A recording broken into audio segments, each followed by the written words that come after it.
Yeah, I'm live. Oh my goodness. Good evening, good morning. I feel so out of sync here. Okay, let me calm down. Hello, good to see you. I hope you are doing well. I hope everyone is doing well. I don't know why I'm so off the chain for the intro today. I feel very out of sorts, but I hope everyone's doing well. If it's your first time here, hi, hello, welcome.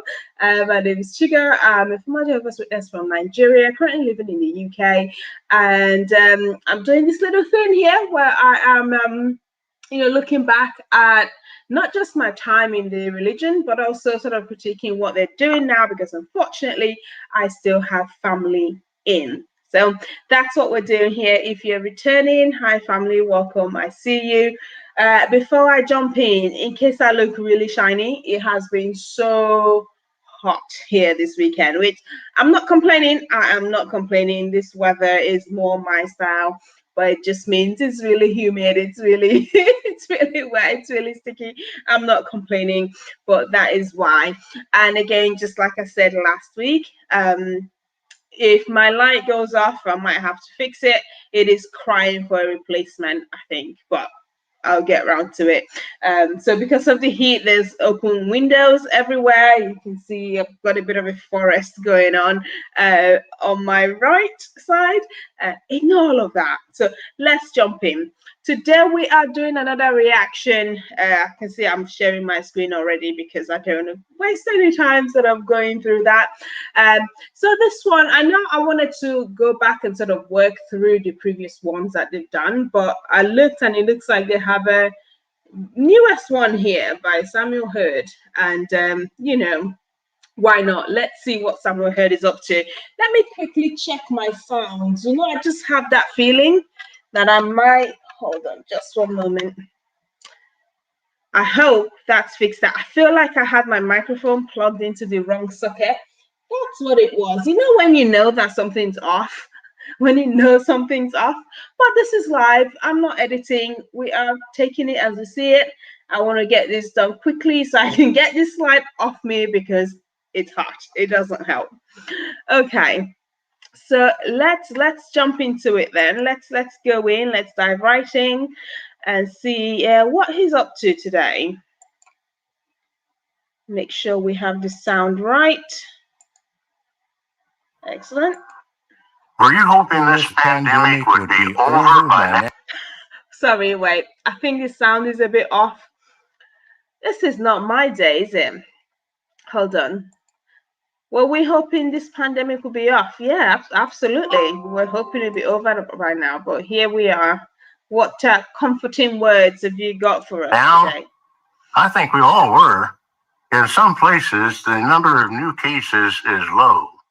But in other parts of the world, highly contagious variants are spreading and the pandemic is raging like never before. It's a sobering reminder that this pandemic is not over. Okay. We weep with those who weep, and we pray, especially for our brothers and sisters in Latin. Wait. Is it just me, or does that look very insincere? We weep with those who weep. It sounds a little. It seems very rehearsed to me. I mean, I know it's a Bible verse that is quoting there. I don't know which one it is, but I know it's a Bible verse that it's quoting. But it just feels very very rehearsed. Very. There's no feeling in there. But hopefully he'll come through later on. Latin America and Africa, where there's been quite an increase of cases in recent weeks. In other parts of the world, vaccinations have slowed the spread of the virus. We're doing what we can to help Bethelites and other special full-time servants get vaccinated if they want to be. I would definitely like to know what you're doing. Now, that is something that I want to know about. What exactly are they doing to help? Something tangible. That's all I've been asking for. Some sort of tangible way they're doing something useful. I really hope this is the one. We're happy to report that about 50% of the worldwide Bethel family have been vaccinated so far. Okay. Here in the United States, more than 98% of our Bethel family have chosen to get vaccinated. New York state regulations now allow vaccinated persons to engage in a greater number of activities.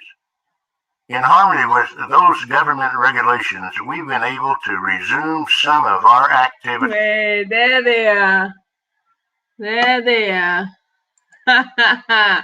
Wait a minute. Who is that guy at the back? Oh, is that Samuel Head? Oh, it looks very strange back there. Okay. Yeah, the guilty party. Wow. Isn't that a nice room, eh? Yeah, good for you. Good for you. Smile for the camera. Okay. Okay. I say nothing. So this was from the 14th of July. So this is very recent then. Very recent. So 98% in the US of the Bethel family have agreed to be vaccinated, 50% globally. I'll be interested to hear what they're doing for people in those other places who would like to be vaccinated but don't have access to it. It'd be interesting to hear if they're doing anything to sort of support that. Within Bethel. The family was delighted that government regulations allowed those who are vaccinated to assemble. That means we could come together for meals in our dining rooms and for our Bethel Family Watchtower study.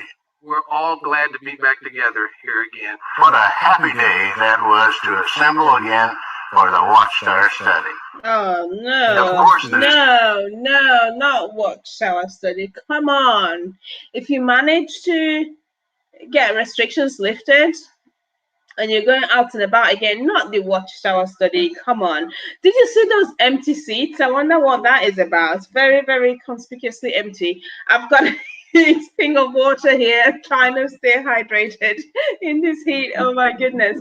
But yeah, please don't get that. What's the point of being out of lockdown if all you're going to be doing is sitting in a room and doing question and answer, read and answer pre-prepared questions from the paragraphs where it has to be approved answers?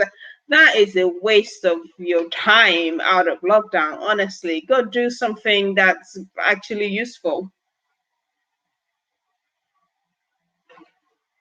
Excuse me there. Right, let's carry on. Decision to be vaccinated is a personal one. What factors might a Christian consider in making the... Sorry, I shouldn't have stopped too soon. Is this going to be about vaccination? Is this going to be about whether or not someone chooses to vaccinate? So at this point, they're happy to accept that it's a personal decision. Interesting. Interesting, considering their stance on blood, which I've done a video about, something that there is no way whoever was writing the books of the Bible that they refer to could possibly be talking about transfusions, lives that have been lost because this organization pokes its nose into people's healthcare choices that has absolutely nothing to do with them. They have no business being in there.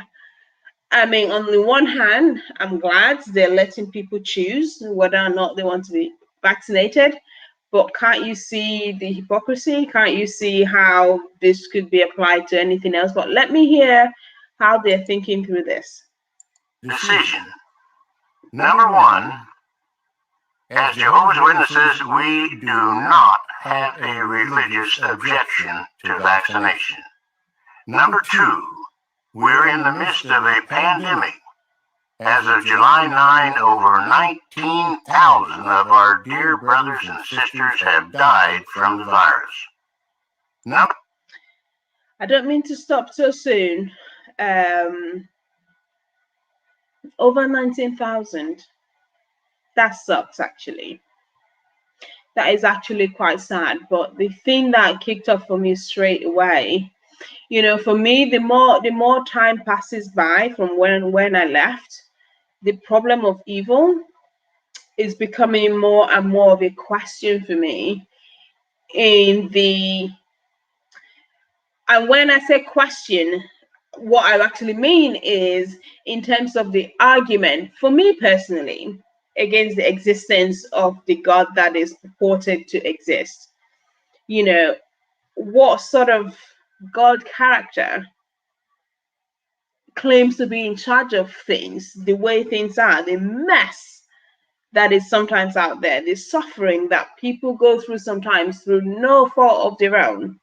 19,000, I don't know sort of exactly the breakdown of that. I mean, if it's anything like the general population, I'm guessing a high proportion of that will be people that are older, people who already had pre-existing medical conditions. We know that some children have died as well.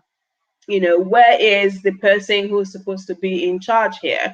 I mean, I thought these were your people. These were Jehovah's people, Jehovah's happy people that he's set aside. It's sad. Over 19,000 have died, um, spending lives potentially, in my opinion, wasted serving these men and their interests and the organization. They've spent their lives doing that without really living for themselves. It's such a shame. It's a shame. Number 3. In some lands, the superior authorities have made laws requiring all of their citizens to be vaccinated. In other lands, the superior authorities have not made laws, but they are strongly encouraging their citizens to be vaccinated. Since We when each has must laws weigh ever such bothered you? factors when making our own personal decision. Continue to take reasonable precautions in accord with local conditions, especially if you have health problems or you're up in years. Stay in touch with direction coming from the local health authorities and be careful.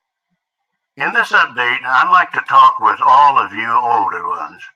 I'm an older person myself. I'm going to turn 87 before too long. 87? When I was 20 or 30 years old, I had no idea I'd still be around at 87. Many of you probably feel the same way. But here we are now. And just like Ecclesiastes chapter 12 says, the days of distress have come. Our bodies are slowing down.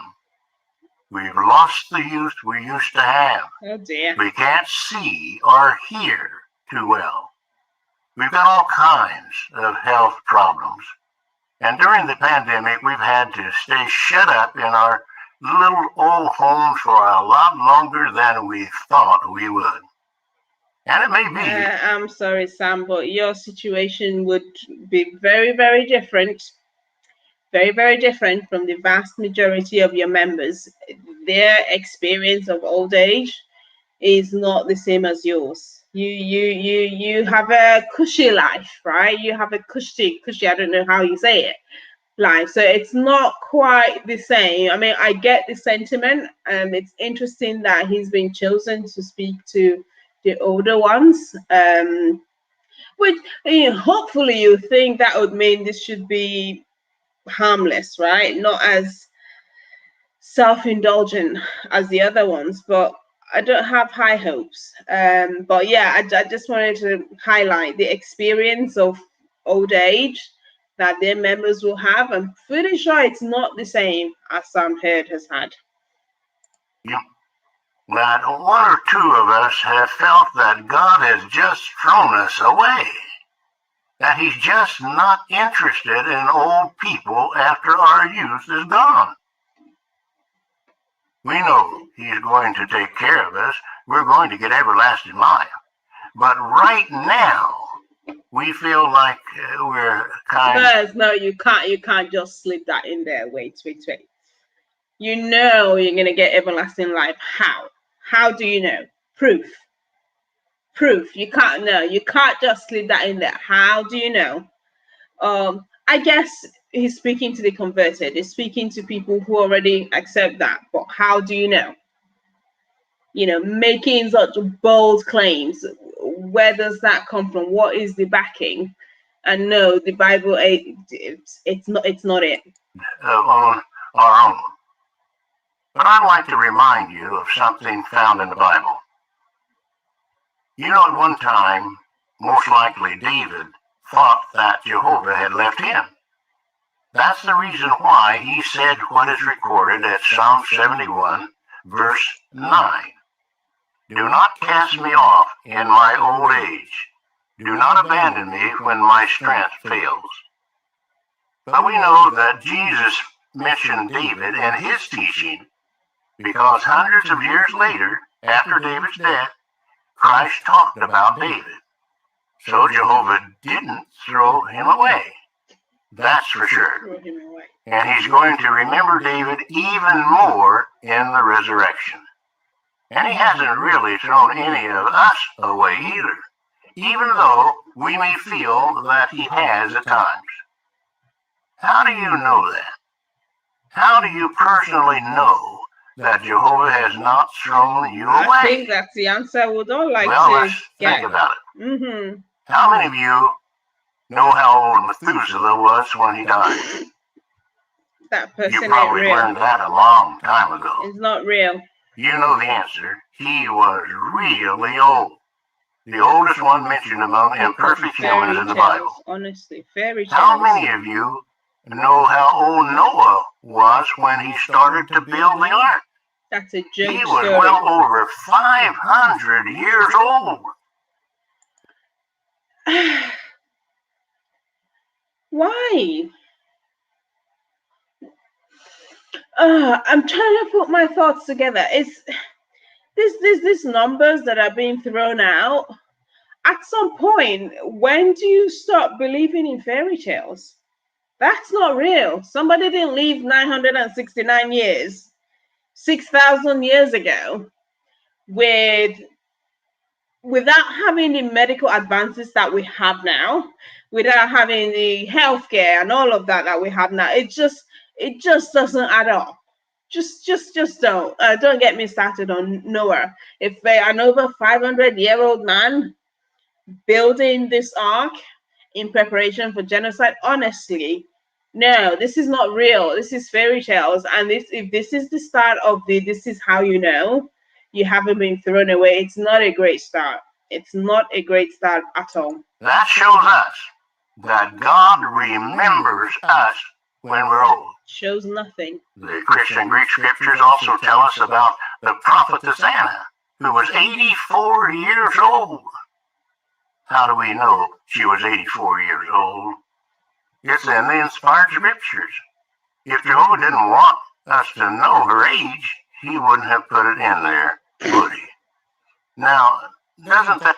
Glad to see where his priorities stand. I mean, nothing against whoever that lady, if she was real, completely irrelevant. But by that logic, are we to assume that anything that isn't in the Bible, God didn't want us to know it? And the things that are there, he wanted us to know. Well, we could rewrite that book. There's a few things that could really do with being in there. One that sort of springs to mind straight away is his stance on slavery. I mean, that could have been pretty direct. So the fact that it wasn't condemned outright, that means he didn't really want to condemn it. Is that by that logic? Is that how we should take it? Instead, what we have is regulations on how to conduct it.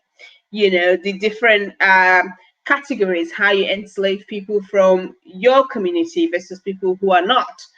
How you trick them into being your slaves indefinitely by giving the men a wife. By that logic, Sam Heard, these are the things that he wants us to know. These are the important things. And anything that isn't in there, that means he sort of didn't want it there. That's problematic. That's problematic. You can't just make throwaway statements like that, because when you extrapolate that you end up with some quite problematic things. Anything that isn't in there, it's not important. Tells us where the priorities lie of whoever the author is. That tell us something. Jehovah keeps track of age, and he's interested in us older ones. Psalm 90 comes right out and says that imperfect men live to be maybe 70 or 80 years old. And even then, those years are filled with trouble. So Jehovah put all that in there for us to know that he has not thrown us away, that he remembers us. We're so proud of you. Many of you have learned to use Zoom and mute and unmute yourself. I'm still learning to use Zoom. Mute and unmute. You've tackled telephone witnessing and letter writing. It's amazing to see how fast you did it. Clearly, Jehovah had been with you and I has... knew it was going to say that. I was like, oh, it's not going to say only with Jehovah's help or Jehovah's hand. Like, don't say that. Everybody's been on Zoom the last 12 months. You don't need Jehovah's help to do that. You don't need Jehovah's hand to figure out Zoom, or as he said, mute and unmute. I don't know why that made me chuckle. No. You don't need Jehovah's hand for that. You just need someone to talk you through what to do, and you do it. Thousands of people have done it without professing to have Jehovah's hand. Please don't. That is not proof. That is not evidence. So far, we're not really doing very well in this how do you know you've not been thrown away thing. I'm not really hearing it so far. Strengthen you. That's what he promises at Psalm 29:11.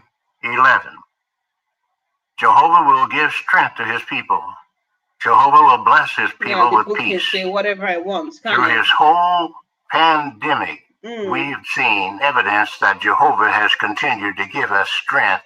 And what is the evidence? Didn't you just say at the start that 19,000 members died? That's what you just said. You just said 19,000 members died. But that's fine. But when it comes to Zoom, now Jehovah wants to get involved. When it comes, it just no, it doesn't make sense. You can't have it both ways.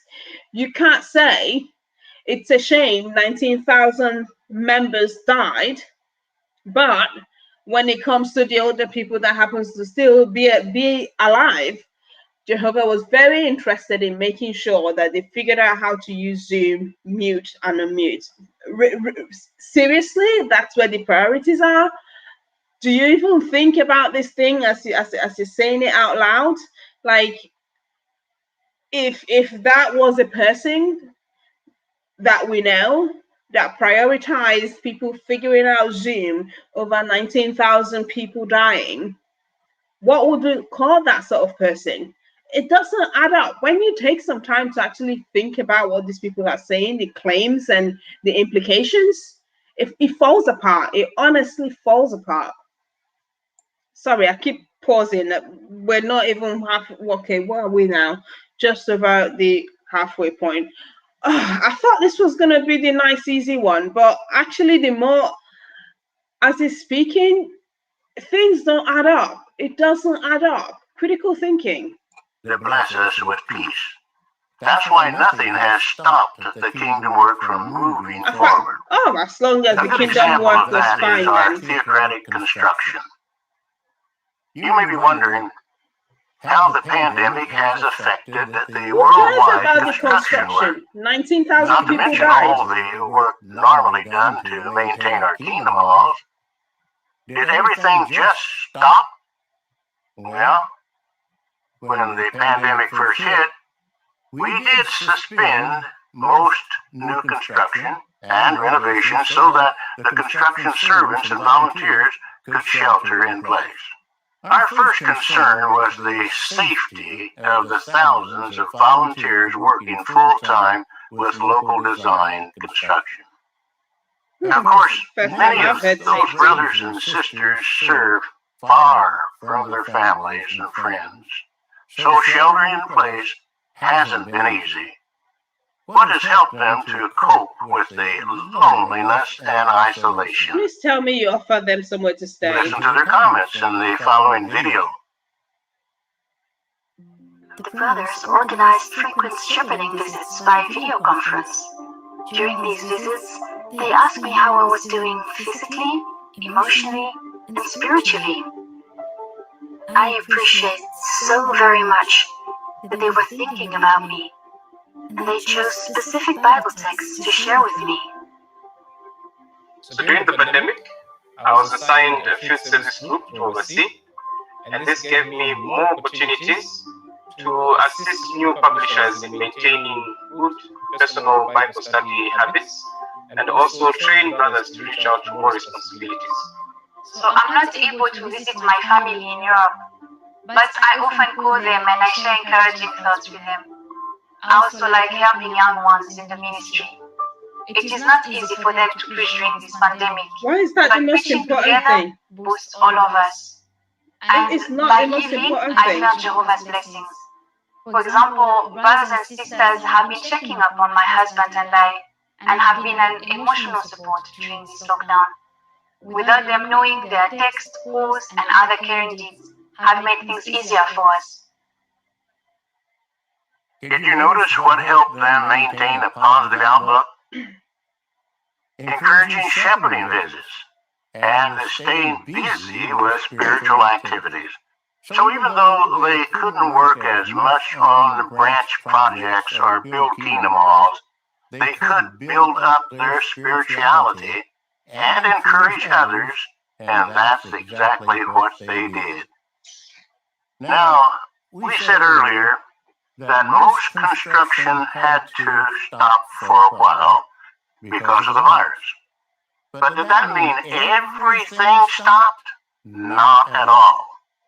We were able to keep making progress on a number of branch projects. One example is the new branch property in Argentina. The project faced many delays because of the pandemic, but with Jehovah's help, our brothers were able to work through them with the Jehovah's help again. It's really good to see where Jehovah prioritizes things. It's really interesting to see where he puts an effort in building your branch facilities in Argentina. Building, yes, Jehovah is all over that. People dying, oh well, par for the course. That can happen. The people that were interviewed, like I said, there was talk about safety at the start, which is probably sort of one of the first times that I've heard that in this actual series. And then the first lady did make some reference to people caring about the emotional, physical well-being. That is nice to hear. Now, as someone who has been in, I know what these things are like. It's all well and good them asking you this as long as you're still in. The moment you don't believe the way they do anymore, all that care, all that affection is going to disappear. It's going to vanish so quick. It will be like it was never even there. But, therein, it's nice to hear that the question sort of went beyond that. But then the couple, just pointless things that don't matter, was what they were trying to focus on, getting the young people out in the preaching service. Just don't waste your time doing that. Anyway, let's see this building that was more important to Jehovah than 19,000 people dying. The assistance of contractors. And now the Bethel family has started to move in, taking strict precautions against COVID-19. They'll finish moving into the new facility in the weeks to come. But how have our other design and construction teams kept the work moving? Let's hear from a few of them. The Worldwide Design Construction Training Desk recognized the opportunity to sharpen the awareness of safety among all who participate in theocratic construction and maintenance projects. So because of this, a safety training course for overseas was rolled out globally. About 7,500 responsible brothers benefited from this via video conference. Yeah, 7,000 whatever brothers, no women are allowed. Is that what I'm understanding here? Does that mean it was just men? If so, why? Because for the first time, if this was actually about safe construction, I mean, never mind the pointless purpose that it's been done for, but this could actually be a useful skill that could be transferable. The actual skills of how to build safely, this could be maybe something that could be useful outside this group, but why brothers only? I don't know. Is somebody correct me if that's not what they meant, but that's what I'm hearing. Responsible brothers, because they haven't added the adjective responsible, which really tells me it's either ministerial servants or elders.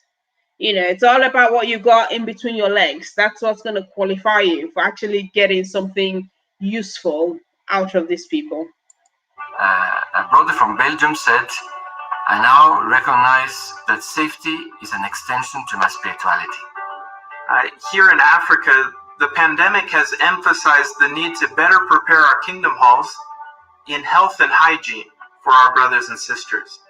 Solutions such as hand washing stations, limiting physical touch points, and other hygiene related needs are being addressed.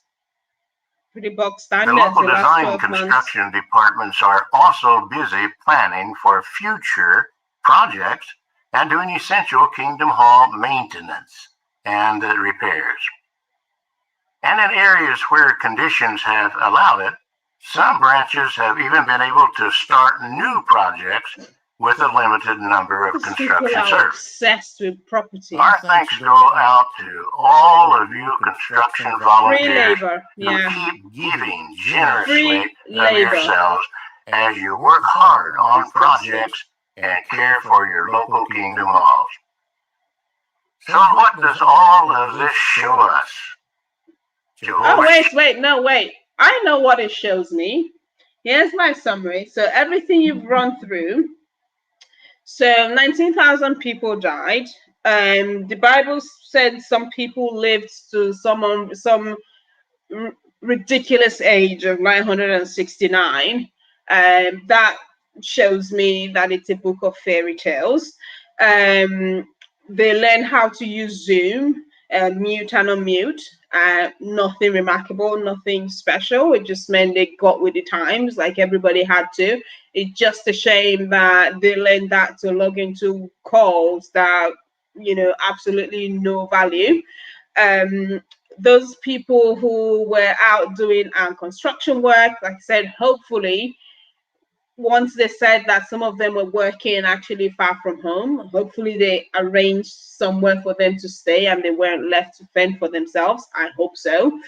But again, that absolutely shows nothing. Governments and employers, they've been paying furlough for staff members the whole 12 months. So nothing special there.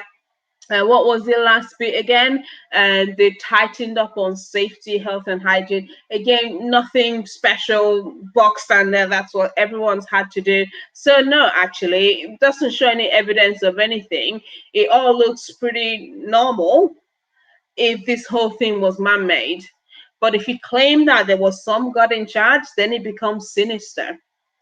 That's when it becomes sinister. That's where we start questioning. So the priority is for a branch facility in Argentina to be built, for elderly people to learn how to use Zoom, mute and unmute, but 19,000 people can die. It's when you introduce that element of somebody being in charge, somebody's hand controlling things, that's when it gets sinister.